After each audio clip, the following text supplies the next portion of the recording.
if you don't know me. I know you. I have all of your phone numbers. I text you guys all the time, every time there's a party. So Callie and I have been best friends since we were like 9 years old, I think.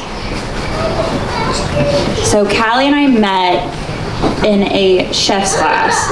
Our parents signed us up for this class called Sugary Chefs. Yeah, that's how we met. So it was supposed to be for third graders, and we got there and there was exclusively babies there, and we both looked at each other and we were like, we don't want to be here. What is happening? So we gravitated towards each other naturally, as we found out we do. And every day we would leave and we go, are you coming back? And she would go, yeah, I'm gonna come back. And I go, okay, I will too. And then that happened for like 3 days. And then I got there one day and Callie wasn't there. And I said, I have been betrayed. And then we reconnected, I think a couple years later in middle school. And ever since then, we've been completely inseparable. And Callie, you are one of my favorite people on earth. You light up every room you walk in. You are such a light. Everybody loves you, truly. Like, everyone who knows me knows you, and they go, she seems so cool. And I go, she is. And Drew, you're fine. I guess we'll keep you. But no, Drew, the way you love Callie is a way that I've never seen before, and it's a way that a friend wants their girlfriend to be loved. It's a way that it makes me believe in love, seeing you guys look at each other. And we know I don't really love most men. I like you. We'll keep you. That's why we're friends. And Callie, I'm just so excited for your future. I'm so excited for your life together. This is everything we've dreamed of. We've been planning Callie's wedding since we were like 11. So it's so fun to see you in love, and it's so fun to see you so happy.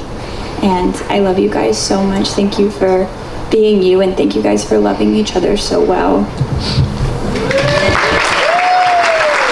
Alrighty. Next up, I would like to welcome Mr. Jacob Jensen.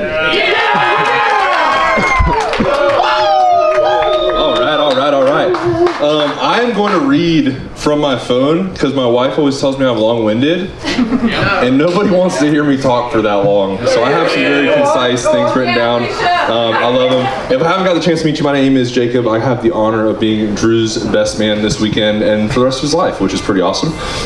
So Drew and I met back in high school at our youth group, Fuse. But we actually didn't even know each other that way. We went to different high schools. We would see each other from across the atrium very often. We ended up getting put on the same travel basketball team, which meant a lot of very late nights in sweaty gyms that no teenager should have to endure for that long of a time. And somewhere between missed layups, shared headphones, fighting over who got the front seat on the way to games, and all of our friends abandoning us for college, we became brothers, literally, quite literally. And so I remember Drew just standing out like a sore thumb in a crowd. And I thought, man, this kid is too cool for somebody that has a 3-second delay on their crossover. Like, what is this guy's story? I gotta get to know this guy. He looks like Charlie Puth, great value, and it's just, I gotta know this guy. And so we became great, great friends. But behind all of the jokes, what really stood out about Drew was just how solid he was. And Foster, you stole it from my mouth in the ceremony, but he is a just loyal man to the core. And if Drew says he got you, he means it, like truly. And if you know him, you know that's true. He's the kind of friend that shows up, the kind that remembers the details, the kind who, if your car broke down in another state, he would still find a way to you before AAA does. And it doesn't make sense. We were literally telling stories in the room earlier, but it's like, yeah, Drew saved my butt more times than I can even count. And I couldn't agree more.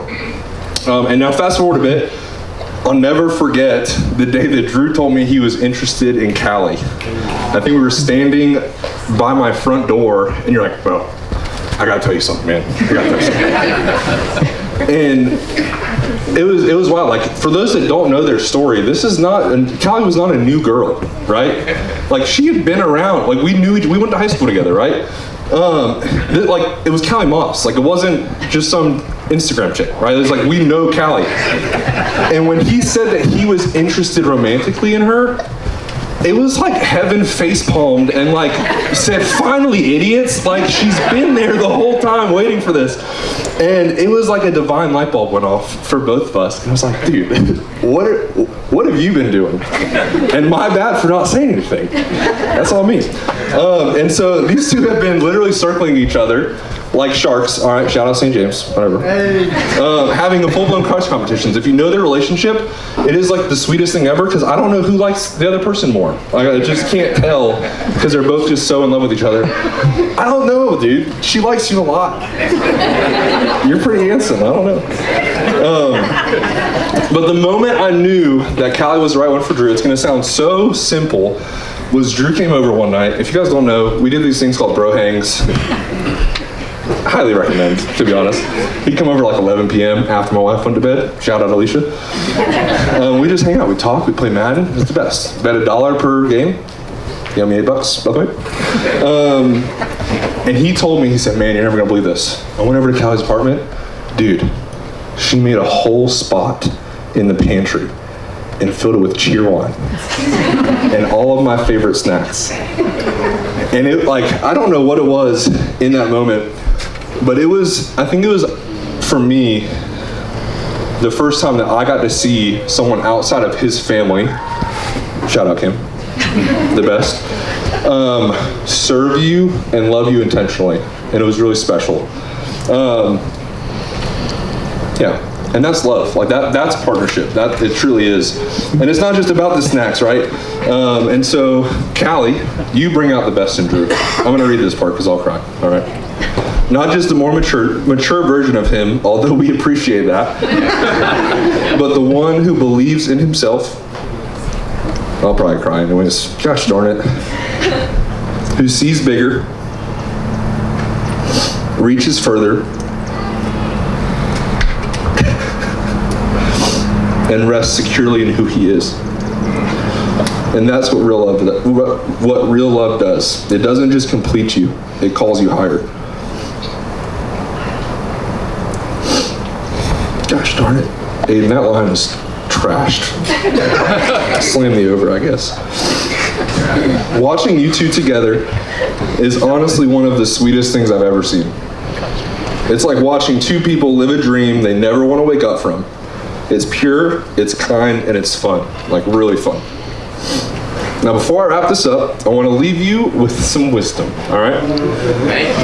Outside of the Bible, marriage does not come with a packet of directions, all right? There is no step-by-step guide on how to create and maintain a thriving marriage. And that's probably for the best, because Drew wasn't going to read it anyways. Here is to a life full of inside jokes, pantry space, over-the-top snack runs, and the kind of love that keeps getting better. I love both of you.